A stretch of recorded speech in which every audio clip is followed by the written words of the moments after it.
valiantly, leading a group of villagers in the defense, but it was clear that without reinforcements, they would not hold out much longer. In the midst of the battle, Adigun fell. He had been caught off guard by one of the bandits, and though he fought bravely, a spear found its mark in his side. Olawale rushed to his aid, but by the time he reached him, Adigun was gravely wounded. Blood poured from the wound, and the leader of Ajayi lay in the dirt, his breath labored. "I was wrong about you," Adigun said, his voice faint. "You are a better man than I gave you credit for." Olawale shook his head, his heart heavy. "I am not. I have failed more than you know." Adigun coughed, blood staining his lips. "Then don't fail them now. Lead them, they need you." With those final words, Adigun closed his eyes, leaving Olawale to shoulder the weight of leadership in his final moments. There was no time for grief. However, as the bandits continued their assault, Gboyega had set his sights on the center of the village, where the remaining villagers were making their last stand. Olawale knew he had to act, summoning the strength he had left. He rallied the villagers, leading them in a final charge against the bandits. His heart pounded in his chest, and the faces of those he had wronged flashed before his eyes as he fought. Each strike of his spear felt like a blow against his past. Each step forward, a move towards redemption. As the battle raged on, Olawale faced Gboyega himself. The bandit leader was a formidable opponent, towering over him with brute strength. The two clashed fiercely, their weapons meeting with the sound of steel on steel. Gboyega fought with the confidence of a man who had never been defeated, but Olawale fought with something deeper, a need to redeem himself not just for the people of Ajayi, but for all those he had wronged in Ilara. The battle was grueling, and for a moment it seemed as though Gboyega would overpower him. But as Olawale looked into the faces of the villagers who depended on him, something shifted inside him. He could no longer run from his past. If he was to find redemption, it would be here, in this moment, protecting those who had given him a second chance. With a final burst of strength, Olawale disarmed Gboyega and delivered the decisive blow. The bandits' leader fell to the ground, his reign of terror over. The remaining bandits, seeing their leaders defeated, fled into the night, leaving Ajayi in peace at last. The village of Ajayi had survived the attack, but the cost had been high. Adigun's death left a void in the leadership, and the villagers turned to Olawale not just as a defender, but as a leader. Despite his doubts, Olawale accepted the responsibility, knowing that this was the path he had chosen.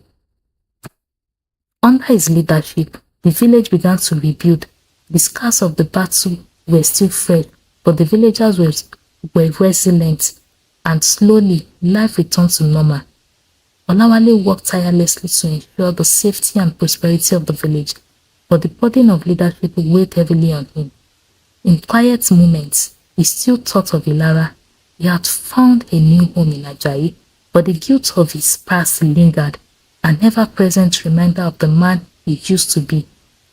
He knew that he could not really move forward until he confronted what he had left behind. Months passed, and the village of Ajayi flourished under Olawale's leadership. Yet, despite his success, a growing restlessness began at him. Ireti's words from long ago echoed in his mind. "You are still running." Olawale had led the defense of Ajayi, defeated Gboyega, and earned the respect of the villagers, but he had never faced the people of Ilara, the ones he had betrayed. One evening, as the sun set behind the mountains, Olawale made a decision. He would return to Ilara, not as a disgraced thief they had banished, but as a man seeking redemption. He did not expect forgiveness, but he knew that facing his past was the only way to free himself from the guilt that haunted him. Ireti, sensing his internal struggle, approached him before he left. "Are you sure about this?" she asked. Olawale nodded. "I have to. I can't keep running." And so, with a heavy heart but a clear purpose, Olawale set out on the long road back to Ilara, the village that had once been his home. He had no idea what awaited him there, but he knew that this journey would be the true test of his redemption. The journey back to Ilara was long and filled with uncertainty. Every step closer to his former home reminded Olawale of the weight of his past. He had left Ilara in disgrace, and now he returned as a different man, though not entirely absolved of the guilt he carried. His heart pounded with the fear of rejection. What would the people say? Would they even listen to his appeal? Or would they cast him out once more? The village came into view at the break of dawn. The familiar sight of the small clay huts, the sprawling farmlands, and the towering trees surrounding Ilara filled him with a mist of dread. He stopped at the edge of the village, his breath shallow, the enormity of what he was about to face bearing down on him. As he stepped into the village, the bustling early morning activity slowed to a halt. Farmers on their way to the fields paused, their gaze narrowing in recognition. Mothers drawing water from the well froze, whispering to one another. Olawale felt the weight of every eye upon him as he walked towards the center of the village, where the elders and the king held courts. He had come back to face the consequences, and there was no turning back now. News of Olawale's return spread like wildfire. By the time he reached the village square, a crowd had gathered, murmuring and pointing. The faces he once knew were now filled with suspicious anger and in some cases outright hostility. Among them were people whose valuables he had stolen, those who had trusted him, only to be betrayed. Olawale stood tall, but inside his heart was heavy. He saw familiar faces, people he had grown up with, others who had once praised him, and children who had once looked up to him. All of them now stared with mistrust, their eyes silently asking the same questions. Why had they returned? Suddenly, the village chief's voice cut through the murmur of the crowd. Olawale, Shivadegbete's voice boomed. He was an imposing man with a stern face, his grey hair and deep lines showing his years of leadership. You dare return to Ilara after your betrayal? Do you not remember the terms of your banishment? The crowd murmur grew louder, and Olawale felt the tension rise.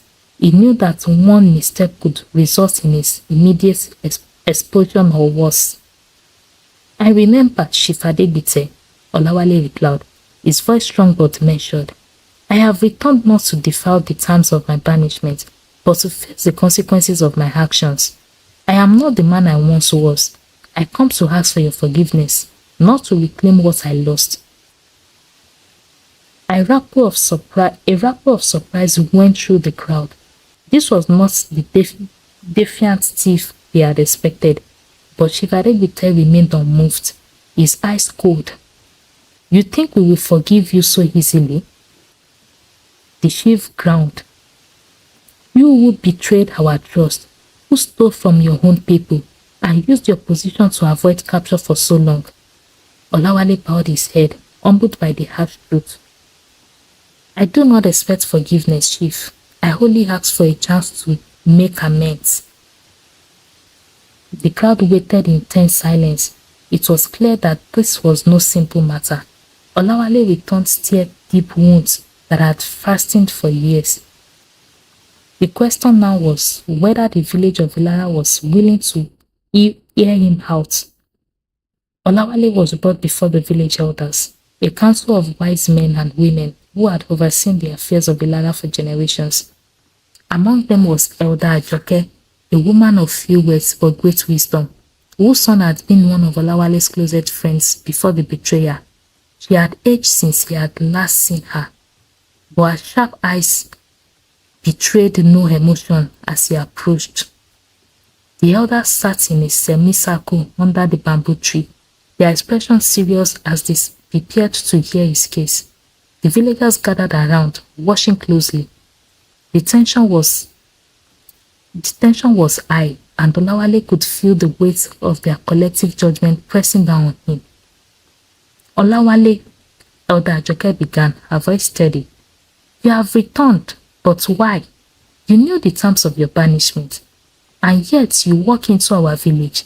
Do you believe a few words of remorse will undo the pain you caused? Olawale swallowed hard. He had anticipated this reaction, but facing it in person was far more difficult than he had imagined. I do not believe my words alone can heal the wounds I inflicted, Olawale replied, his voice earnest. I know I wronged you all.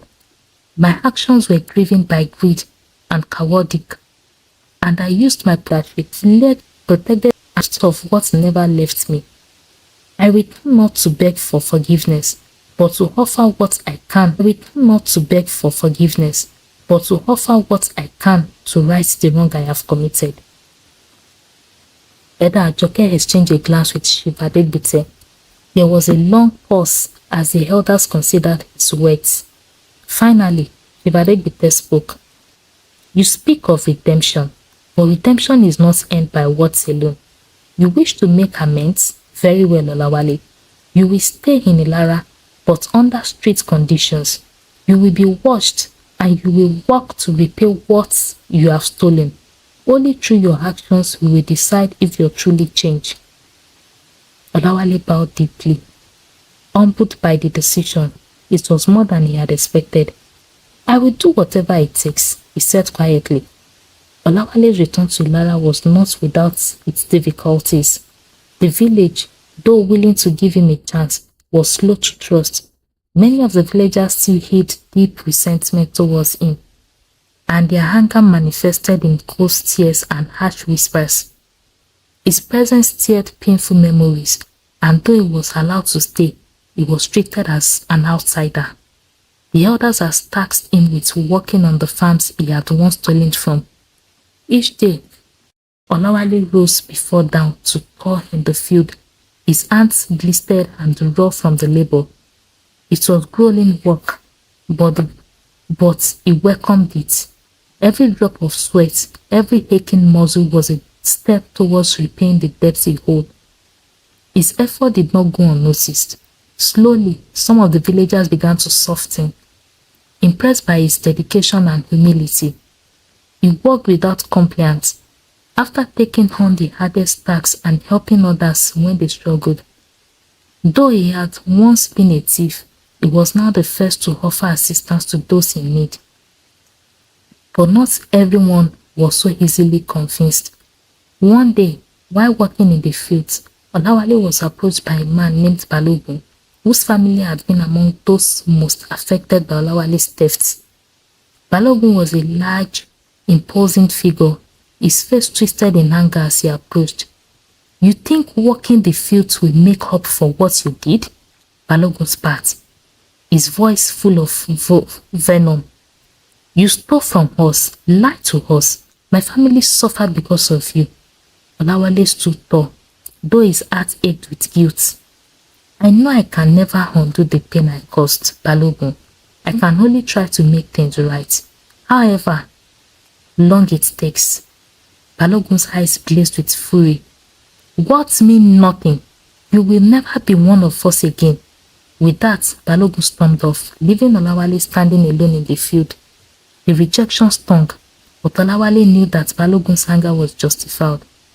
He would face many such encounters in the days to come, but he would not be deterred. He had come back to Ilara for a reason, and he would endure whatever it took to make amends. As the weeks turned into months, Olawale's hard work began to pay off. The fields he tended flourished, and the village reaped a bountiful harvest. Slowly, the villagers' attitude towards him began to shift. Some still held on to their resentment, but others saw the change in him and began to offer small gestures of acceptance, a kind word here and a nod of acknowledgement there. One day, as Olawale walked in the fields, Elder Ajoke approached him. Her expression was neutral, but there was a softness in her eyes that had not been there before. "You have done well, Olawale," she said quietly. "The village is beginning to see that you are no longer the man who betrayed us." Olawale paused, surprised by her words. "I still have much to prove, Elder," he replied. "True," she agreed, "but redemption is not achieved overnight. It is earned over time through action, not words. Continue on this path, and perhaps one day Ilara will forgive you." Her words filled Olawale with a glimmer of hope. He had returned to Ilara seeking redemption, and though the road was long and difficult, he was beginning to believe that one day he might find it. Months had passed since Olawale returned, but the echoes of his past misdeed still revamped throughout Ilara. For every step forward he took, a shadow of his former self seemed to loom larger. Balogun was not alone in his resentment. Several villagers, especially those whose livelihood had been most affected by Olawale's theft, were slower to forgive, if at all.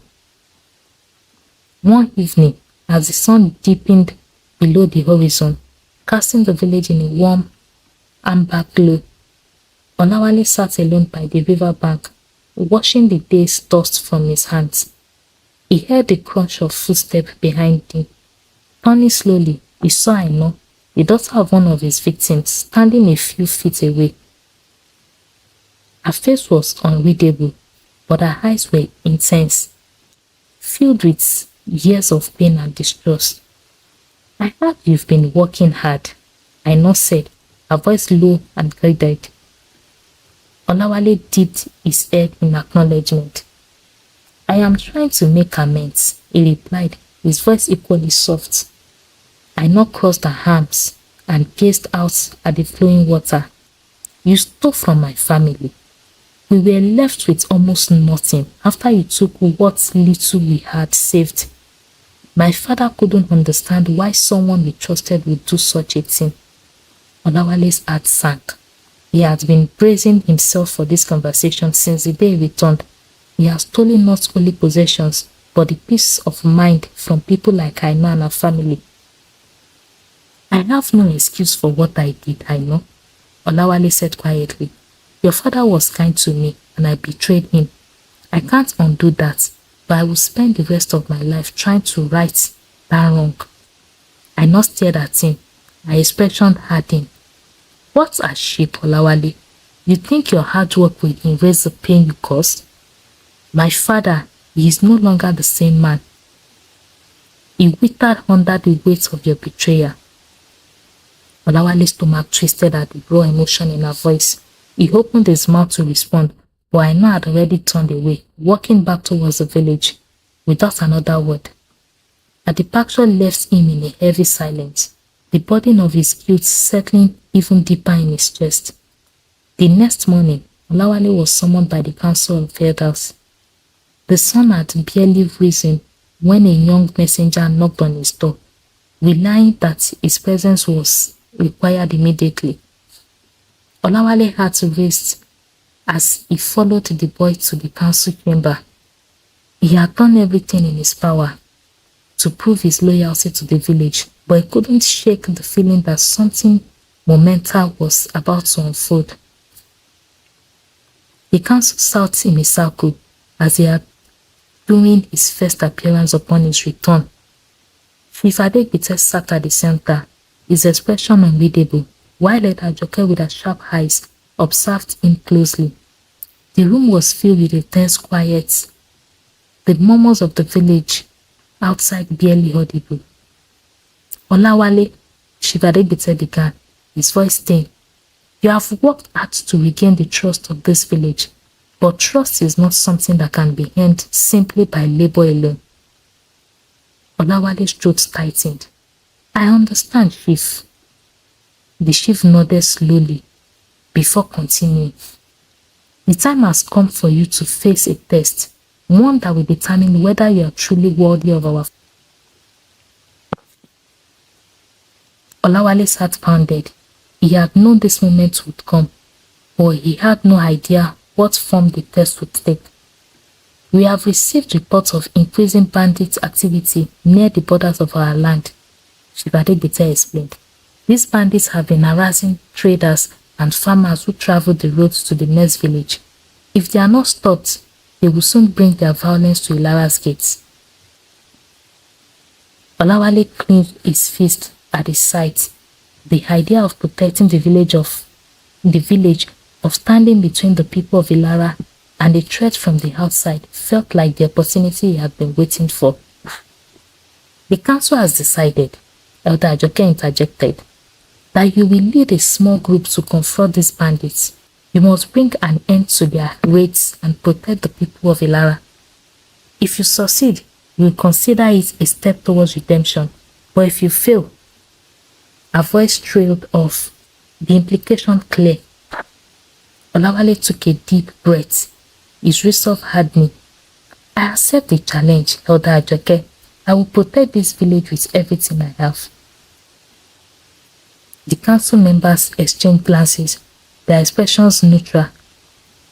You leave at dawn tomorrow, Ifadebite said. Choose your men wisely. That night, Olawale sat in a small hut, contemplating his next move. The responsibility that had been placed on his shoulders was immense, but it was also an opportunity, perhaps the only way he would ever get to finally prove himself. He knew that he couldn't do it alone. He needed men who could be trusted, men who had the skills to face bandits and come out victorious. The first man who came to his mind was Tunde, a childhood friend who had remained loyal even after Olawale's fall from grace. Tunde had always been known for his sharp mind and quick reflexes. Though the two had grown distant since Olawale's banishment, Tunde had been one of the few who still offered him words of encouragement. Olawale found Tunde in the village square, sharpening a hunting spear by the fireside. When Olawale approached, Tunde looked up, his face breaking into a small smile. So they are finally giving you a real test, eh? Tunde said, his tone light but his eyes serious. Olawale nodded. I need you by my side, Tunde. We leave at dawn to confront the bandits near the border. Tunde was quiet for a moment, studying his old friend. I will go with you, he said finally. But you know as well as I do, the others won't be so quick to trust you. I know, Olawale replied, but we can't afford to waste time convincing everyone. I need those who are willing to fight. Together they sought out more men. They found Ade, a skilled tracker whose knowledge of the land would be invaluable in locating the bandits' hideouts. Though initially hesitant, Ade agreed to join after seeing the determination in Olawale's eyes. The final member of their group was Shola, a young but fierce warrior who had proven himself in past skirmishes against rivalry village. Shola, like many others, had been wary of Olawale's return, but when Olawale stood before him, explaining the mission and the stakes involved, Shola's pride and sense of duty overcame his doubts. I will fight, Shola said gruffly, but don't think for a second that I am doing this for you. I am doing this for Ilara.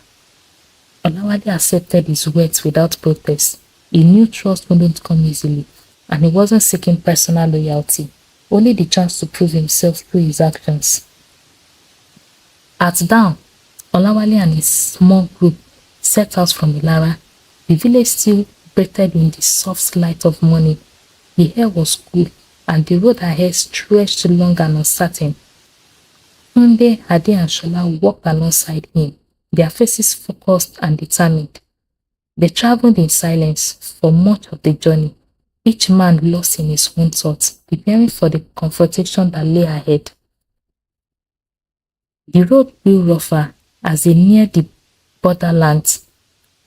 The lush greenery of Ilara gave way to rugged terrain, the trees sparse and the ground rocky.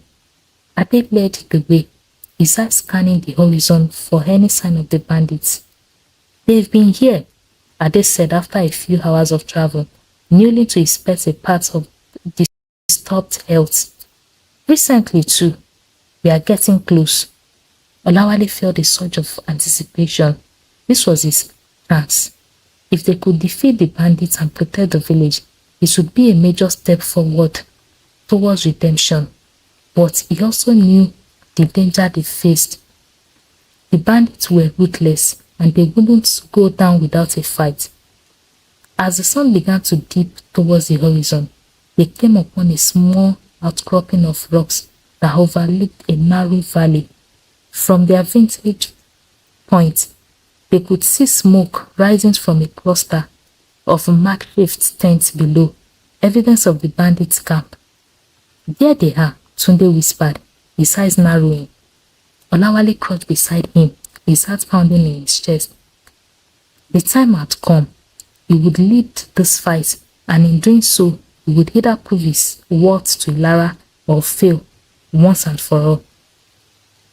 As the final light of the day disappeared beyond the horizon, Olawale's heart raced, his mind reeled with 1,000 thoughts, but there was no room for hesitation now. The bandits were just below, unaware of the danger lurking above. He and his men had the advantage of surprise, but they were outnumbered, and the slightest mistake could cost them dearly. Olawale crouched beside the others, his eyes fixed on the camp below. He could see the bandits gathered around a fire, their laughter and shouting drifting up into the cool evening air. There were at least 24 of them. Tough, weighted men who had grown used to taking what they wanted by force. It needed to move quickly. Olawale whispered to the group, "Hit them hard before they have time to organize." Tunde, Ade and Shola nodded in agreement, their faces tense with anticipation. Ade, the tracker, pointed to a narrow path that would down the hillside. "That's our way in. If we move quietly, we can get close enough before they know we are there." Olawale took a deep breath and nodded. "Let's go." The 4 men moved like shadows, slipping down the rocky path towards the bandits' camp. Every step felt heavier than the last, the weight of responsibility pressing down on Olawale's shoulder. He knew that the lives of his men and the safety of Ilara depend on his leadership tonight. As they reached the edge of the camp, Olawale signaled for the others to spread out. They took up positions behind the rocks and trees, weapons ready, Olawale's heart armed in his chest. This was it, the moment of truth. He raised his hand, signaling the attack. Tunde was the first to strike. With a swift, silent movement, he lunged from the shadows and took down the nearest bandits with a single blow. Ade and Shola followed suit, their blades flashing in the dim light as they moved through the camp like ghosts. Olawale charged into the fury, his spear raised high. He felt the familiar rush as he engaged the first bandit who stood in his path. The man swung a heavy club at Olawale, but he sidestepped the blow and drove his spear into the bandit's side. The man let out a grunt of pain before crumbling to the ground. Chaos erupted in the camp. The bandits scrambled to grab their weapons, their initial shock giving way to anger and panic. Olawale's group had the upper hand for now, but it wouldn't last. "Stay together," Olawale shouted as he peered a wide swing from another bandit. "Don't let them separate us." The fight raged on. Olawale could feel the exhaustion creeping into his limbs, but he pushed it aside. His focus solemnly on the battle. He caught a glimpse of Tunde, Ade and Shola fighting fearlessly, holding their ground despite the odds. But just as it seemed they might gain the upper hand, a shout rang out from the far side of the camp. Olawale's stomach dropped as he saw a group of bandits, reinforcements, rushing towards them from the trees. "We are outnumbered," Shola yelled, his voice barely audible over the theme of the fight. Olawale's mind raced. They couldn't afford to be overwhelmed. Not now. He looked around frantically, searching for a way to turn the tide. Then he saw it, a large wagon at the center of the camp, loaded with supplies and weapons. If they could set it on fire, it might create enough confusion to give them an advantage. Tunde, Olawale shouted, pointing to the wagon. The supplies, set them alight. Tunde nodded, his face grim, and broke away from the fight. As Olawale and the others heeled off the bandits, Tunde sprinted towards the wagon, grabbing a burning torch from the ground as he went. He reached the wagon and with one swift motion threw the torch into the pile of supplies. The flames caught instantly, roaring to life as they consumed the dry wood and clothes. A wave of heat washed over the camp, and for a moment the bandits hesitated, their attention drawn to the growing inferno. Now, Olawale shouted, pull them back. With renewed energy, Olawale and his men pressed forward. The fire spread quickly, the thick smoke filling the air and creating chaos in the camp. The bandits now caught between the flames and the attacking group. Olawale fought with everything he had. His spear, a blow as he peered and struck down one bandit after another. He could feel the tide turning, the bandits' resistance weakening, but they couldn't stop now. One misstep and the bandits could still swing the other way. Finally, after what felt like an eternity, the last of the bandits broke and ran, fleeing into the darkness. Olawale stood in the center of the camp, breathing heavily, his spear still clenched in his hand. Around him, the flames from the burning wagon crackled and bubbled, casting long shadows across the ground. They had won. The bandits were defeated. The silence that followed the battle was almost deafening. The once lively camp was now nothing more than numbing runs. The bodies of fallen bandits scattered among the camp. Olawale stood with Tunde, Ade and Shola, the four men covered in sweat and green, but alive. We did it, Tunde said, his voice raw. Olawale nodded, though he felt little triumph in the moment. The victory had been hard fought, and the cost weighed heavily on him. He had survived, but the fight had left scars, physical and emotional, that would take time to heal. We need to head back to Ilara, Olawale said after a long pause. The village needs to know the threat has been dealt with. As they made their way back to Ilara, Olawale couldn't help but reflect on the battle. He had led those men into danger, and though they had succeeded, it had not been without great risk. He realized that earning back the trust of the village would be a long, difficult journey, challenge than he could have anticipated. When Olawale and his group finally arrived back in Ilara, they were greeted with cautious curiosity. The word had already spread that the bandits had been defeated, but there was still a lingering uncertainty among the villagers.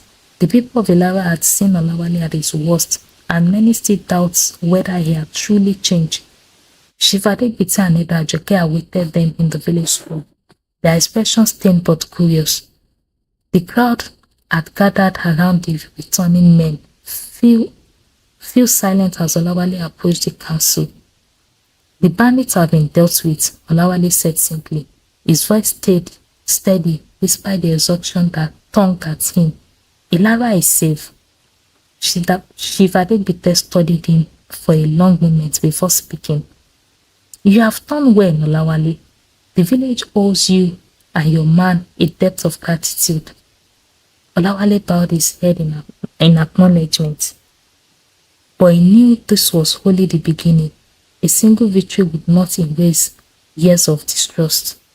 He had taken the first step towards redemption, but there were many more to come.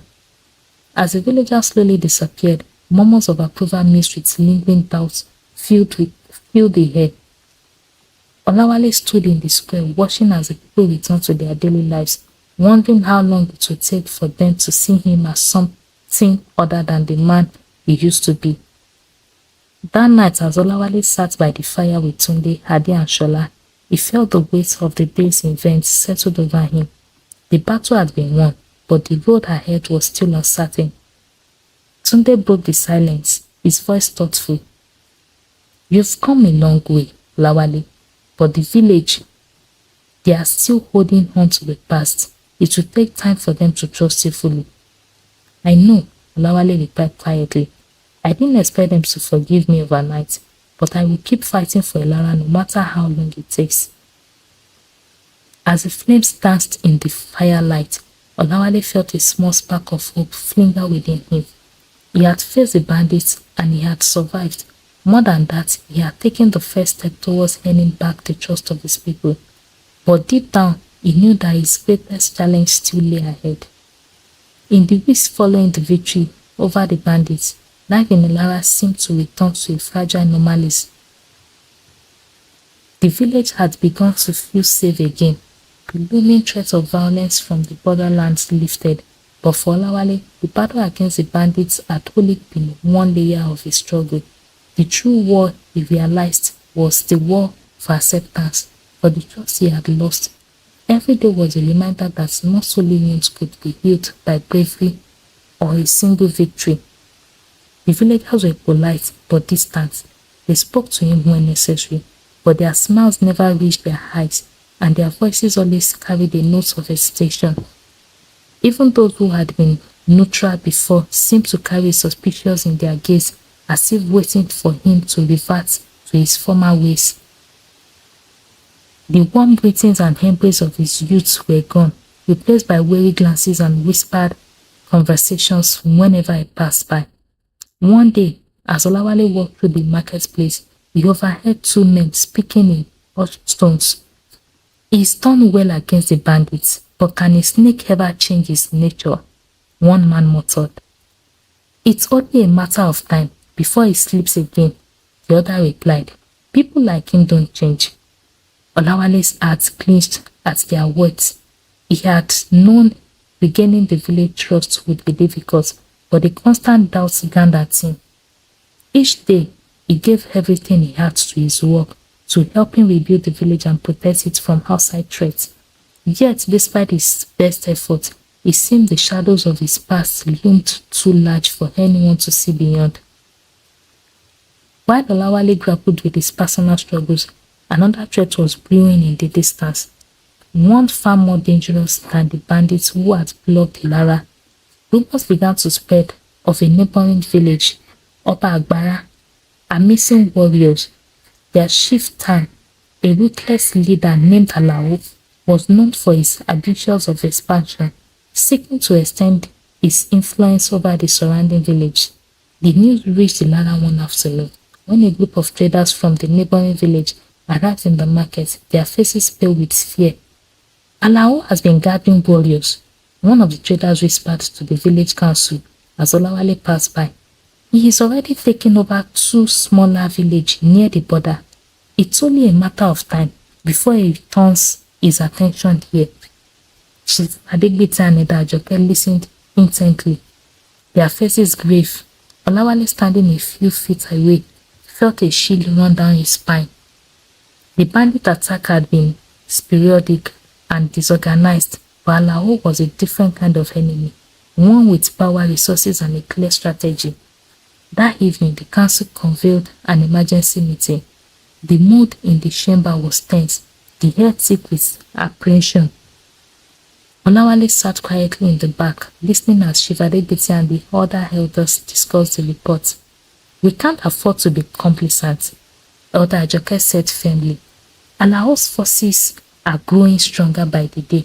If we don't prepare for a possible attack, Ilara will be defenseless." Chief Adegbite nodded solemnly. "We must strengthen our defense and ensure that every able-bodied man is ready to fight if necessary." Olawale's mind raced as he listened. He knew that this was the moment he had been waiting for, a chance to prove not only his loyalty, but his worth as a leader. But he also knew that stepping forward now would be risky. The council still harbored doubt about him, and many of the villagers would be reluctant to follow him into battle. After the meeting, Olawale approached Chief Adegbite and Elder Ajoke as they left the chamber. The two elders exchanged a glance as they approached their expression unreadable. Chief Elder Olawale began, his voice steady but determined. I want to help. I have fought before and I have seen firsthand what is at stake. Let me lead a group to scout the borders and prepare for Alao's next move. Elder Ajoke raised an eyebrow, a sharp eye studying him closely. You have proven yourself in battle, Olawale, but leading a scouting party is different. The people still question your intentions. I understand, Olawale replied, but I don't seek their approval. I seek to protect Ilara, just as I always have. Let me do this, and I will earn their trust in action. Chief Adegbite was silent for a long moment, his gaze piercing. Finally he sighed. Very well, Olawale. You will lead a scouting party to the borders, but know this, one mistake and the consequences will be severe. Olawale nodded, the weight of the chief's words sinking in. This was his chance, but it was also a double-edged sword. If he failed, his journey towards redemption would be over, and the people's distrust would solidify forever.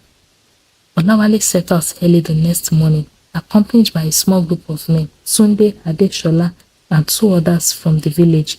The atmosphere was tense, each man acutely aware of the dangers that lay ahead. They moved quickly, sticking to the forest path that would lead them to the borderlands near Oba Agbara's territory.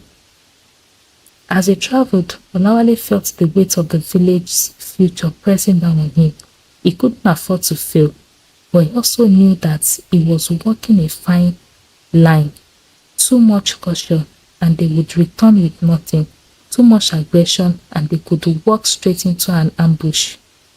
They traveled in silence for most of the day, the thick forest canopy casting dappled shadows on the ground. Ade the tracker lead the way, his sharp eyes scanning the path ahead. The group moved with practiced precision, every man alert to the slightest sound or movement. As dogs approached, they reached the outskirts of Oba Agbara's territory. The air was thick with tension. The oppressive silence of the forest broken only by the occasional rustle of leaves. Olawale signaled for the group to stop. We will set up camp here for the night, he whispered. We need to be close enough to observe any movement, but far enough to avoid detection. The men nodded in agreement, their expression grim. They knew the risks of being so close to enemy territory, but there was no turning back now. That night, Olawale couldn't sleep. His mind raced with thoughts of the village, of the coming storm, and of his own uncertain future. He had fought many battles before, but this one felt different. It wasn't just about survival, it was about proving that he could be trusted, that he had truly changed. As he sat by the fire, staring into the flames, Tunde approached him, his eyes shadowed in the flickering light. Do you think the village will ever forgive you? Tunde asked quietly. Olawale sighed, his gaze never leaving the fire. I don't know, Tunde, but I have to try for my sake and for theirs. Tunde nodded, his expression thoughtful. You've done more than most would in your situation, Olawale, but forgiveness is not something that comes easily, especially when the wound run deep. I know, Olawale replied softly, but I will keep fighting for it until there is nothing left. At dawn, the group moved cautiously towards the border. The air was thick with the scent of damp earth and the tension of impending conflict. As they reached a ridge that overlooked the valley below, Ade crossed to leave, signaling for the others to follow suit. "There," Ade whispered, pointing to the distant horizon. "Smoke. They are on the move." Olawale's heart sank as he followed Ade's gaze. In the distance, he could see plumes of smoke rising from the valley, evidence of Oba Agbara's war preparations. Rows of tents were visible, and a small group of warriors moved between them, preparing for what could only be an assault. "They are getting ready," Tunde muttered. "It won't be long before they come for us." Olawale's mind raced. He had found what they came for, but the sight of Alao's growing forces filled him with a deep unease. Ilara was not ready for a full-scale war. If they didn't act quickly, the village could be overrun before they had a chance to mount a defense. "We need to get back to Ilara," Olawale said, his voice firm. "The council has to know what is coming." As they turned to leave, a sudden noise froze them in their tracks. From the trees, a group of Oba Agbara warriors emerged, their faces painted with war markings, weapons raised. Olawale's heart raced. They had been discovered. "Run!" he shouted, and the group sprang into action, racing back towards Ilara with the enemy hot on their heels. The race was on, not just for survival, but for the future of the village. The journey back to Ilara, though filled with urgency, provided Olawale and his companions time to reflect. As they returned from the borderlands, the heat of the battle and the threat of war began to fade into the background. The dusty paths stretched before them in silence, interrupted only by the occasional rustle of the wind in the trees or the far-off cries of the wildlife. For Olawale, the journey felt like the beginning of another kind of battle, one that dealt not with sword and shields, but with trust, forgiveness, and redemption. After days on the road, they finally arrived at the familiar entrance to Ilara. The village seemed as it always did, with its own haunts, busy markets, and towering palm trees swaying lazily in the afternoon breeze. But to Olawale, everything felt different. There was no longer a sense of belonging, no invisible thread connecting him to the place he had once called home. Instead, Clara felt distant, like a memory of something lost. As they walked through the village, people whispered and stared. Mothers called their children closer as they passed, and elders usually seated together at the meeting ground looked up from their conversations, pausing to observe him. It was no longer Olawale the nobleman. It was Olawale the thief, who had been banished and had now returned under uncertain circumstances. When they reached the village square, Tunde broke the silence that had lingered between them. "You've done everything right since you came back, Olawale. If they can't see that by now, it is their lose." Olawale gave a slight nod, but remained silent. He knew Tunde was right, but the weight of his past mistakes still hung heavy on him. It wasn't enough to just do the right thing now. He had to be more than that. He had to be better than his past. That evening, Olawale sat alone outside his aunt, watching as the village settled into its nightly routine. The smell of roasted yam and grilled fish filled the air, and the sounds of children laughing and chasing each other echoed through the village streets. For a moment, everything seemed peaceful, like the Ilara of old. But Olawale knew that even in this quiet life had moved on without him. He was no longer part of the fabric of the village, no matter how much he wanted to be. The people who had once greeted him warmly now kept their distance, and the places that had been his home now felt foreign. As he sat in the dark, Elder Ajoke approached him, her long grey hair braided neatly, and a walking stick tapping lightly against the ground. She had always been kind to Olawale, even in his worst moments. Tonight, her face held the same gentle wisdom it always did, though there was something different in her eyes, an unspoken understanding. "May I sit?" she asked. Olawale nodded, gesturing to the empty seat beside him. They sat in silence for a while, watching the village life unfold before them. "You did well," she finally said, her voice soft but firm. "Against the bandits, and now with Alao's forces gathering, You have done more for this village than most would have thought possible. Olawale stared ahead, his brown frown in thought. It doesn't seem to matter, he replied. No matter what I do, they still look at me like I am the same man who stole from them. Eda Ajoke sighed, at this distance.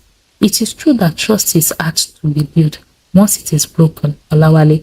But people are slow to change, especially when they have been hurt. You can't force them to forgive you on your timeline. All you can do is keep showing up, keep doing what is right. With time, the walls will crumble.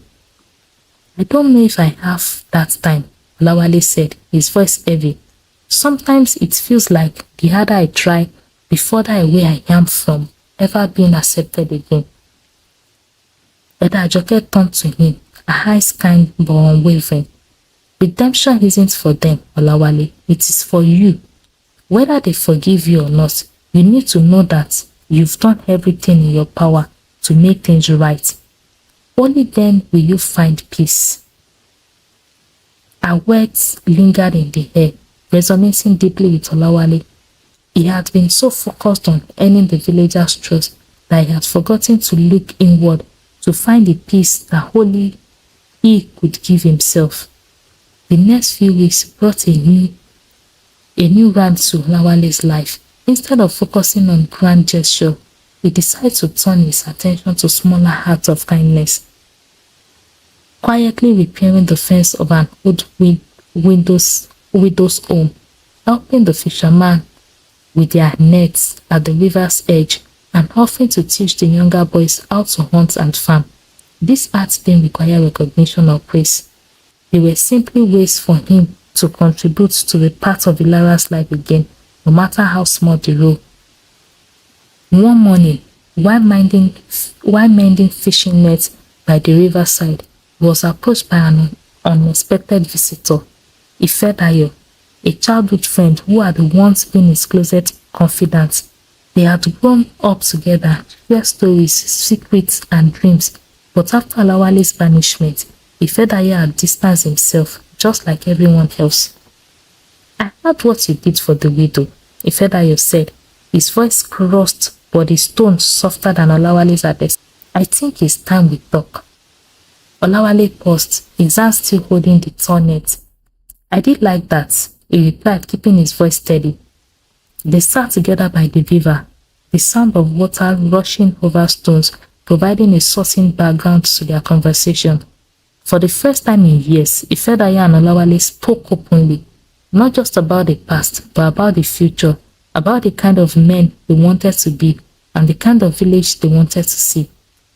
Ifedayo, Olawale said after a long pause, I know I hurt you, and I know I hurt the village. I don't expect forgiveness, but I want you to know that I am trying to be better, not just for them, but for me. Ifedayo nodded, his gaze fixed on the water. I say that now, he said quietly, and maybe it's time I stop holding on to the past. They sat in silence for a while longer, but it wasn't the silence of strangers. It was the comfortable quiet of two friends who had found their way back to each other after years of distance. As the months passed, Olawale's effort to reintegrate into the village slowly began to bear fruit. Though the villagers remained cautious, there were moments when the walls seemed to lower just enough for him to see glimpses of acceptance. Children began to greet him again in the morning, and the elders, though still weary, no longer looked at him with the same coldness.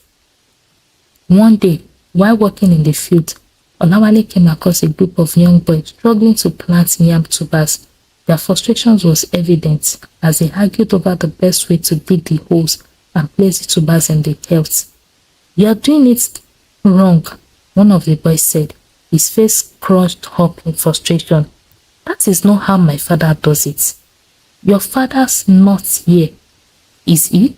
Another boy snapped back. Olawale watched for a moment, then approached with a smile. Mind if I show you how it's done? He asked gently. The boys hesitated at first, exchanging unsure glances, but eventually nodded. Olawale knelt beside them, showing them the proper way to dig the holes and place the tubers so they would grow strong and healthy. The boys followed his instructions eagerly, and soon they were working together, laughing and talking as they planted row after row. As he walked alongside them, Olawale realized that this small everyday moments were where his true redemption would lie. It wasn't in battles or grand speech, but in the simple act of being present, of offering guidance, and of helping the village grow, one seed at a time. In time, the village of Ilara began to change, not just because of Olawale, but because of the spirit of healing that began to take root. Old wounds, though not forgotten, began to fade as new memories were created. The village focus shifted from the past to the future, and with that shift came a new sense of unity. For Olawale, the journey towards redemption was far from over, but as he stood in the fields, watching the sun set over the horizon, he felt something he hadn't felt in years. Hope. Hope that one day the village would fully welcome him back. Hope that he could finally forgive himself, and for the first time in a long time, he believed that day would come. Thank you for watching. Please let me know what you think about this story in the comment section. Please like, comment, share, and subscribe to my channel. Thank you so much.